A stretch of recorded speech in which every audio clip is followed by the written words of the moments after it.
Silakan duduk. Terima kasih Pak.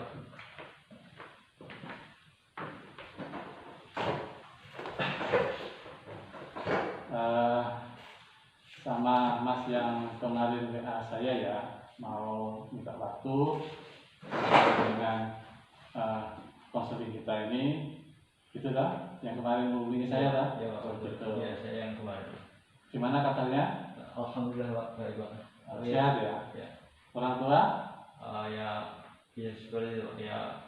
Sehat. Alhamdulillah kalau sehat. Tetap semangat tuh sekolahnya? Ya, alhamdulillah. Ya, harus semangat ya. Iya, ngomong-ngomong, Anda yang kemarin menghubungi saya katanya ingin terus ingin curhat, ingin mengatakan sesuatu. Kira-kira masalah apa yang ingin Anda ceritakan ke saya? Oh iya Pak, saya ingin menceritakan masalah saya Pak pada Bapak ya Pak. Gitu. Baik. Tapi sebelumnya saya ingin mengetahui tujuan Anda ingin menceritakan ini seperti apa? Ya, saya kan ini sudah kelas 12 ya Pak. Dan saya setelah ini lanjut ke perguruan tinggi. Ya. Lalu saya ingin masuk S1 buat jurusan teknik S1 teknik jurusan elektro. Tetapi keinginan orang tua saya itu bertentangan Pak. Gitu. Jadi tujuan Anda seperti apa? Saya ingin bisa keluar, bisa menyelesaikan masalah saya. Gitu. Baik, biar nanti arahnya kegiatan konseling itu berjalan sesuai dengan kesepakatan kita ya. Kita sudah ada kesepakatan waktu. Gimana kalau 35 menit atau kurang, atau Anda punya alternatif lain? Saya rasa 35 menit itu cukup ya Pak untuk kita berdiskusi kali ini. Tapi saya mohon ya Pak, saya mohon pada Bapak untuk merahasiakan pembicaraan kali ini Pak. Pasti saya rahasiakan, karena bagaimanapun sesuai dengan kode etik kami selaku guru BK, segala sesuatu harus dirahasiakan, tidak boleh diekspos keluar. Jadi Mas tidak usah khawatir, masalahmu insya Allah aman dengan saya selaku guru BK. Jadi silakan, kira-kira apa yang mengganggu pikiranmu saat ini? Coba saya ini saat ini saya sedang kebingungan ya Pak. Tuh, bingung seperti apa? Bingung ya saya kalau dalam kelas itu bingung, karena ya kebingungan tersebut saya jadi nggak fokus Pak dalam belajar. Nggak fokus ya. Kalau jadi terangan guru kadang juga gimana ya, sering nggak fokus itu, nggak bisa konsentrasi seperti itu. Gitu ya. Jadi konsentrasimu itu membuat Anda bingung seperti itu ya? Iya. Ada lagi selain yang tadi bingung? Saya juga kan sering termenung seperti itu Pak, dalam kelas ingin diri seperti apa ya, gimana saya. Jadi gitu ya. Jadi kebingunganmu itu juga membuat Anda sering merenung dan menyendiri di kelas seperti itu. Iya Pak.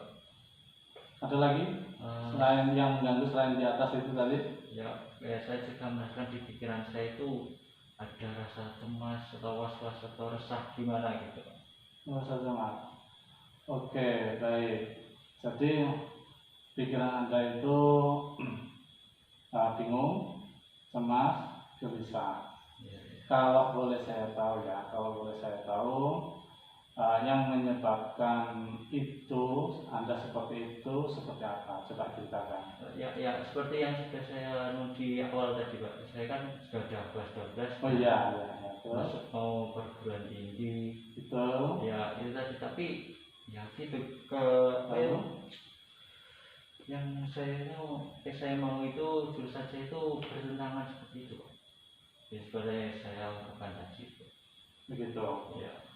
Tadi kalau nggak salah Anda pengen ke yang mana? Seperti apa? saya tadi kan gimana? Ya itu tadi saya ingin masuk S1 Ya. teknik jurusan tekno. Ya, Tetapi elektro ya. elektro. Ya. Tapi orang tua saya itu menginginkan saya itu masuk D3, tetapi karena apa, biayanya itu lebih sedikit dan waktunya itu lebih singkat ya. Ya. Supaya dan harapannya saya bisa lulus dengan cepat, bisa bekerja serta membantu membiayai studi adik saya waktu itu.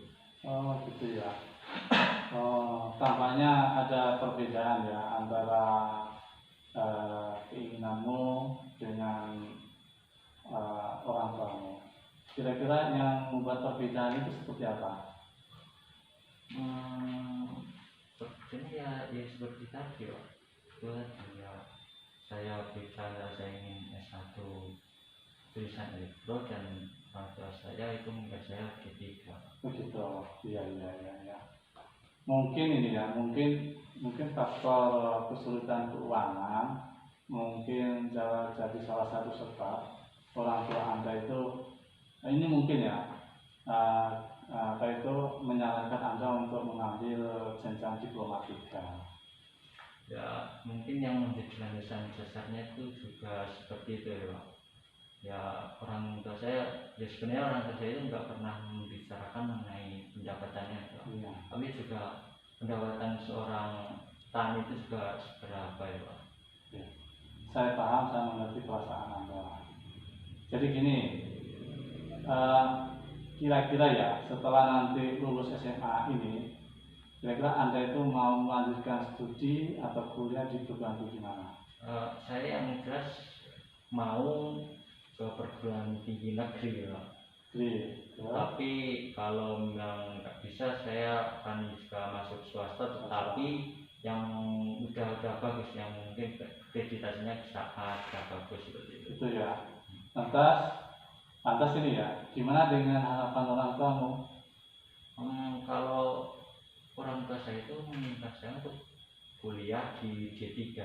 Ya seperti tadi, saya ingin harapannya saya bisa lulus cepat, bisa mendapatkan kerja juga lebih cepat dan membantu membiayai studi adik saya.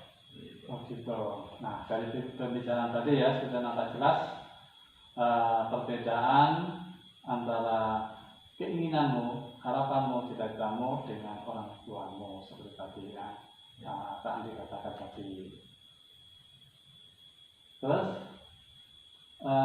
kira-kira ini ya, setelah mengetahui itu ya, bagaimana lantas apa yang akan Anda lakukan? Saya merasa kayaknya itu saya apa tuh bingung? Saya kayak masih bingung Pak seperti itu. Jadi gimana saya, apa yang harus saya perbuat Pak? Oh gitu. Baik, sebelum menginjak selanjutnya ya, coba saya memberikan tantangan sekarang biar saya lebih paham di mana nanti kebingunganmu. Tantangannya gini, angka 1 sampai dengan 10. Kalau 1, 2, 3 otomatis itu Anda bingung. Tapi kalau sudah Anda 8, 9, apalagi 10, Anda sudah bebas. Kira-kira di antara skala penilaian tadi itu ya, 1 sampai dengan 10, kira-kira Anda berada di posisi yang mana? Kalau dari 1 sampai 10 mungkin di antara 2 sampai 3 ya Pak. Gitu ya. Ya. Berarti Anda memang betul-betul mengalami kebingungan. Tapi yang saya kagumi gini, ketika Anda bertahan dengan perbedaan prinsip dengan orang tuamu ya, entah lagi kan Anda mau lulus. Yang membuat Anda bisa tetap eksis bertahan pada perbedaan antara orang tua dengan harapan Anda, itu bagaimana? Saya hanya mencoba untuk mewujudkan harapan dari orang tua saya. Tetapi sampai ini akhirnya itu saya nggak bisa gitu Pak untuk mewujudkan harapan dari orang tua. Jadi Anda terus kemarin itu menghubungi saya meminta waktu untuk bertemu seperti ini ya. Ya, ya. Baik, kalau gitu coba kita lihat satu persatu ya sebelum melangkah selanjutnya, satu persatu, yaitu keuntungan dan kerugian jika Anda itu kuliah di S1 maupun di Diplomatika. Oke, kalau gitu baik. Sekarang coba ceritakan setahu Anda, jika Anda nanti keuntungan, jika Anda nanti kuliah di jenjang sarjana. Ya, kalau keuntungannya untuk jenjang sarjana S1 itu kan cita-cita saya dari SMP ya. Jadi saya bisa kuliah yang bagus dan saya bisa memiliki prospek kerja yang lebih jelas. Betul. Terus keuntungan jika Anda nanti kuliah di Diplomatika? Ya, kalau kuliah D3 itu kan masa studinya juga 3 tahun Ya, betul. dan biaya studinya juga lebih sedikit. Betul ya, betul. Dan orang tua saya juga pasti mendukung karena itu memang harapan mereka saya bisa kuliah di sini. Seperti itu ya. Oke. Baik Mas, sekarang kita kan sudah bicarakan keuntungan ya dari masing-masing jenjang itu, baik S1 maupun D3. Coba kita ke kerugiannya. Kira-kira coba ceritakan menurut pandanganmu, jika Anda nanti kerugian jika Anda kuliah di S1 nanti gimana? Ya, untuk kerugiannya kalau S1 itu paling enggak untuk lulus itu sekitar 4 tahun ya. Itu Iya. pun jika lancar. Iya, betul. Dan yang pasti biaya studinya juga besar. Bisa, ya, kita. Ya, terus. Ya, lalu ya seperti tadi, orang tua juga mungkin agak terbebani ya. Oh gitu. dari biaya studinya waktunya. Oke. Jadi kalau yang D3 nya gimana kerugiannya jika Anda kuliah di situ? Kalau D3 itu saya enggak gimana ya, saya enggak terlalu, dari hati saya itu kurang seret gitu. Nah, setelah membicarakan kerugian dan keuntungan ini gimana Pak? Saya masih bingung Pak, mau milih yang mana ya? Gitu. Ya. Ini saya bertanya jikalau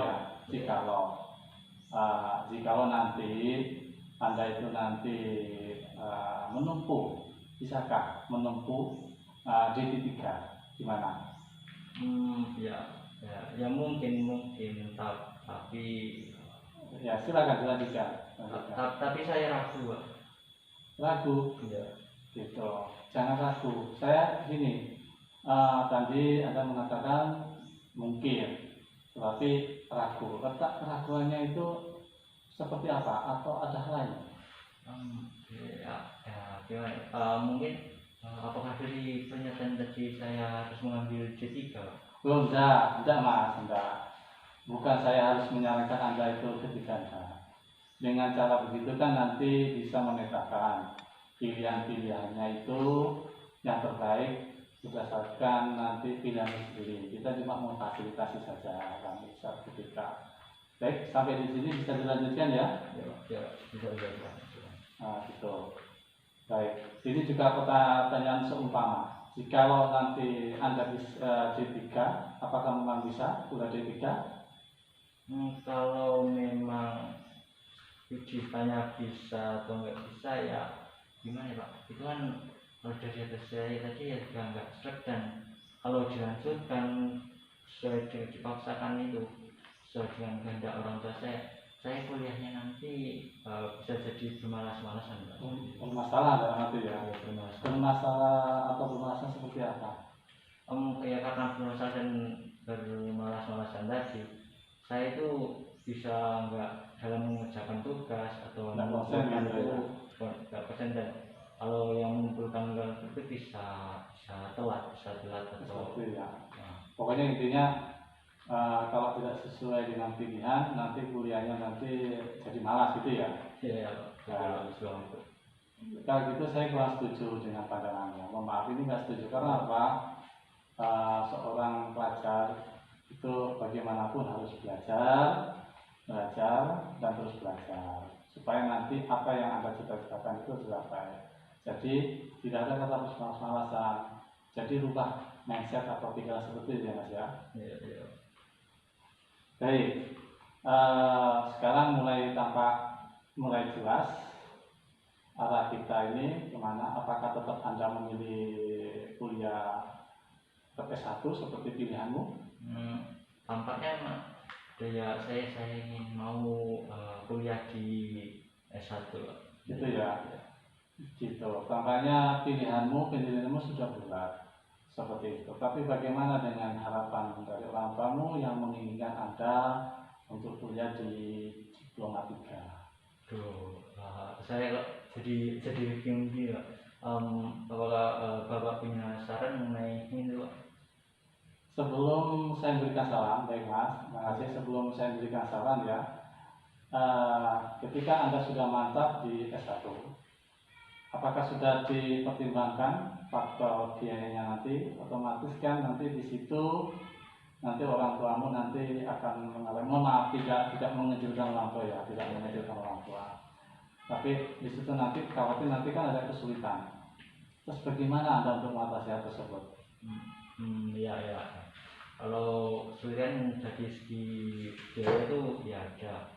Tapi saya akan mencoba untuk mencari beasiswa supaya bisa membiayai kuliah saya sendiri, dan selain itu juga saya akan kuliah sambil kerja karena saya juga memiliki basic pada elektronik supaya saya bisa yaitu tadi membiayai kuliah saya.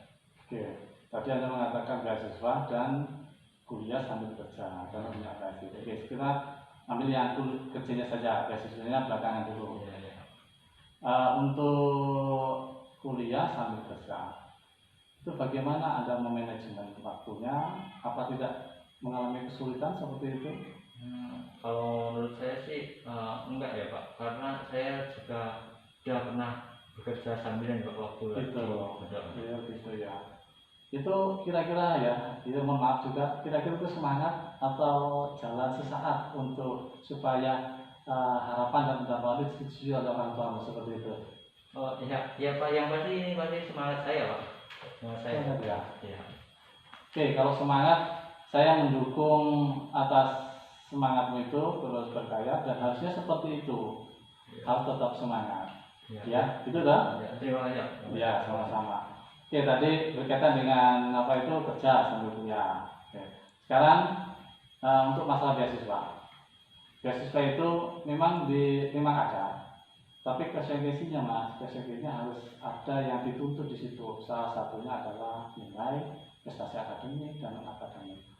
Apakah Anda siap untuk hal tersebut? Saya rasa kalau dari nilai dan prestasi, saya rasa saya bisa memenuhi ya untuk bisa mendapatkannya ke perguruan tinggi. Iya.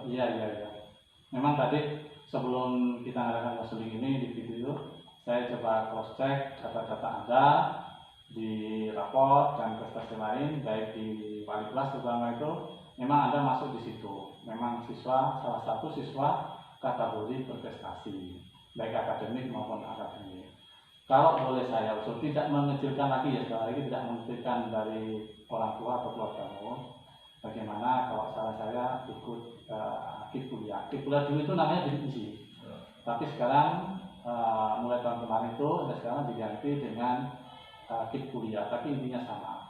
Nanti sekolah akan membantunya bagaimana. Memangnya ada ya Pak? Ada. KIP kuliah ini gambaran saja. Mungkin Mas sudah paham, tapi ini gambaran saja yang mengingatkan kembali.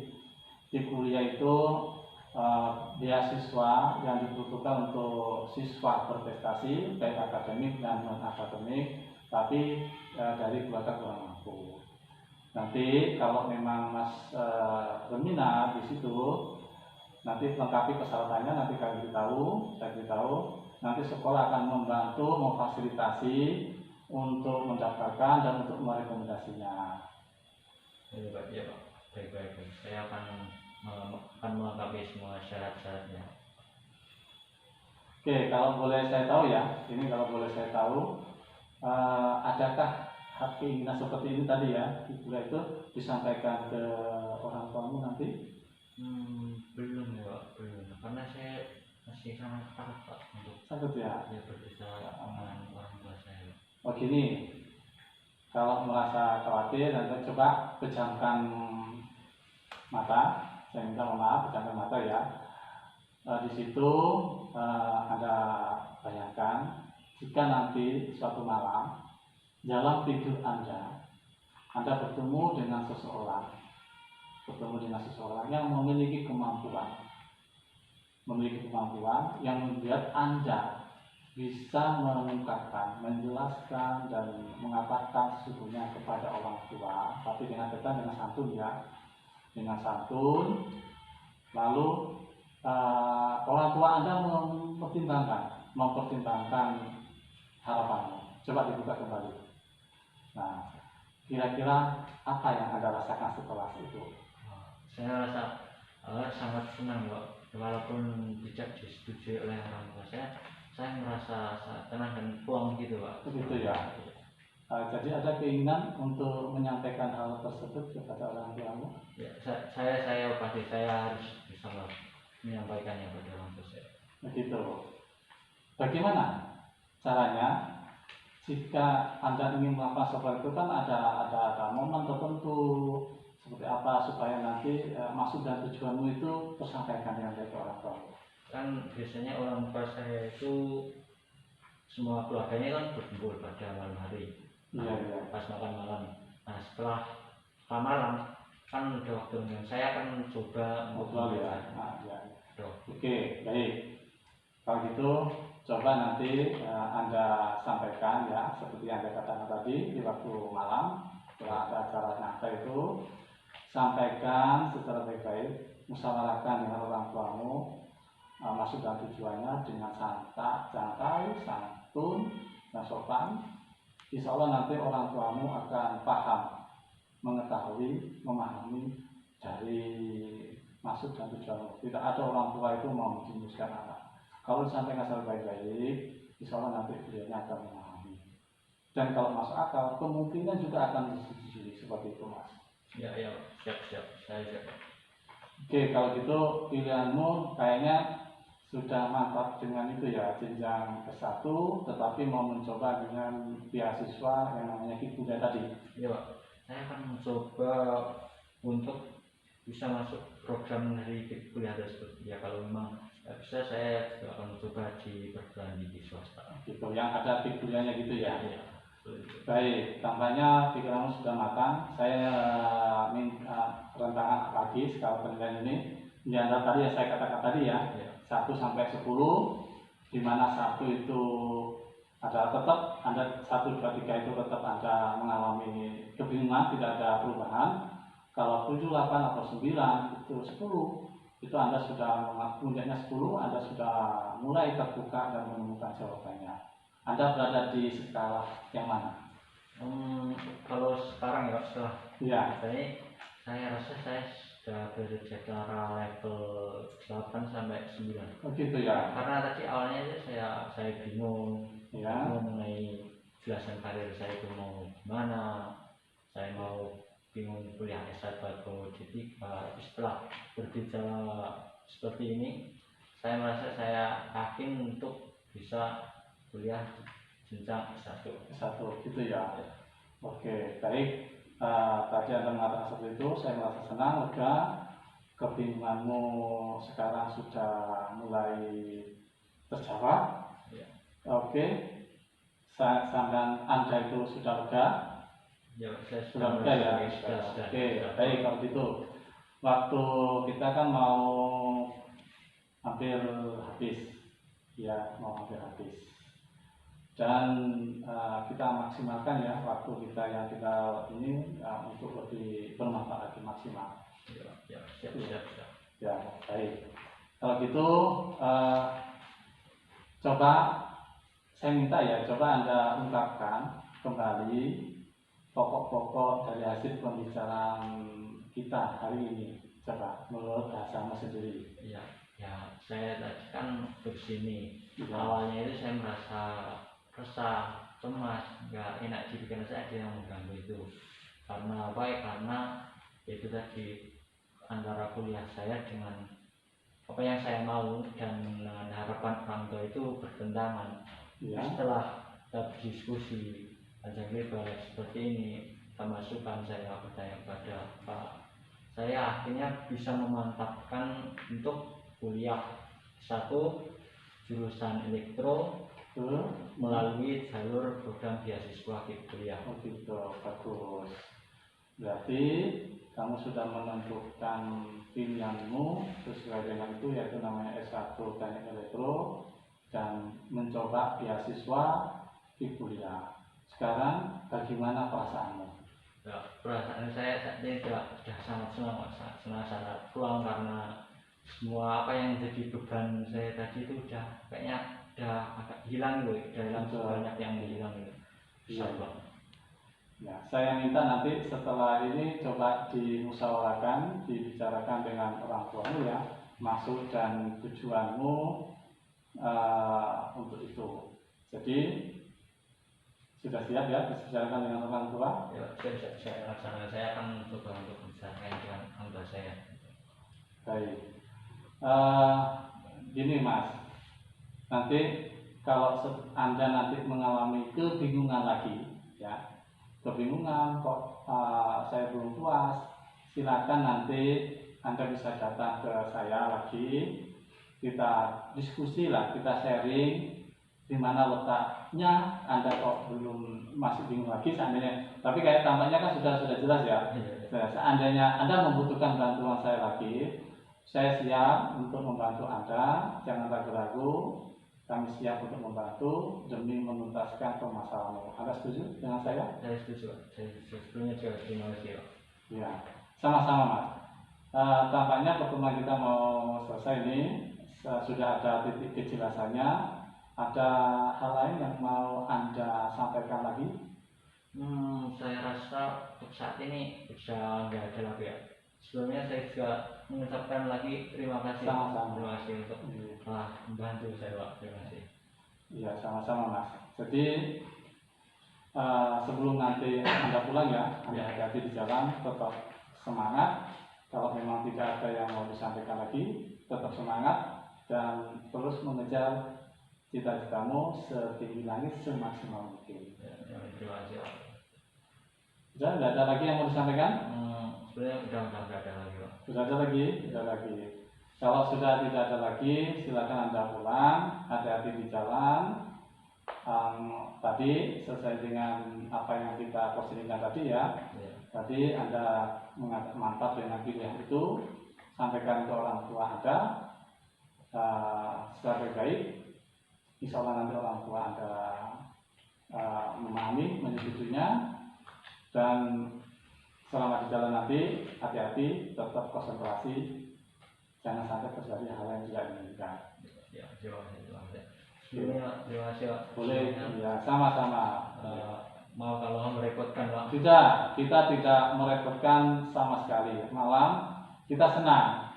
Kita senang. Ini sekarang kan refresh ya, refreshing. Jadi dari luar konteks itu, ya, sebelum Anda pulang nanti Anda harus tetap semangat, yakin bahwa tujuanmu itu nanti bisa tercapai seperti Anda inginkan. Dengan catatan Anda ada kemauan di situ ya. Kalau saya boleh pamit dulu. Monggo, silakan. Hati-hati di jalan ya.